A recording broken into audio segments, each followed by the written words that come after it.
అనేది ఇప్పటికీ ఫేక్ కొంచెం స్క్రిప్టెడ్గా రన్ అవుతుంది ఇది అంటారు. అలా జీరో లైక్ 15 days ఉన్నాను కదా, అండ్ నేను అన్ని పరీక్షలు చూస్తున్నాను కదా, స్క్రిప్ట్ లేదు అంతా రియాలిటీ. మీరు ఒక హౌస్లో లాక్ అయి ఉంటుంటే మీకే తెలిసిపోతుంది స్క్రిప్ట్ లేకుండా అన్నాడు. బిగ్ బాస్ హౌస్ వాళ్ళు ఏమైనా కామనర్స్ని సెలబ్రిటీని అలాగ ట్రీట్ చేశారా, లేకపోతే వాళ్ళకి ఎక్కువ ఇంపార్టెన్స్ మీకు తక్కువ ఇంపార్టెన్స్ అలా ఏమైనా చేశారు అనుకుంటారా మీరు? నథింగ్ అండి. ఒకవేళ అలగలగా ట్రీట్ చేసి ఉంటే ఇప్పుడు ఇద్దరిని ఒకటే ప్లాట్ఫామ్లో ఎట్లా పెడతారో అది సేమ్ ఇంపార్టెన్స్ వచ్చేస్తారు. ఎప్పుడైతే డిఫరెన్స్ చాలా బాగా చేస్తారు. బిగ్ బాస్ హౌస్లో మీరు ఏం నేర్చుకున్నారన్న? ఫస్ట్ మీ రిలేషన్షిప్స్ ఎంత ఇంపార్టెంట్ నేర్చుకున్నాను. ఫ్యామిలీ ఎవరైతే లైఫ్లో మోస్ట్ ఇంపార్టెంట్ వాళ్ళు తెలిసింది.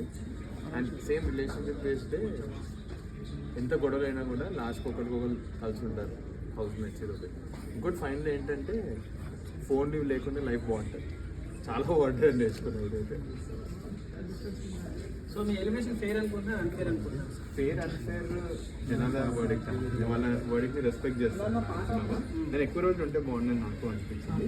సో అదే దట్స్ ద ఓన్లీ థింగ్ ఒకటే. కానీ జనాలు ఏదంటే మనం యాక్సెప్ట్ ఇంకేం చేయలేము. ఫెయిర్ అన్ఫేర్ మీద లొల్లి పెట్టుకుంటే మన దిమాగే కదా.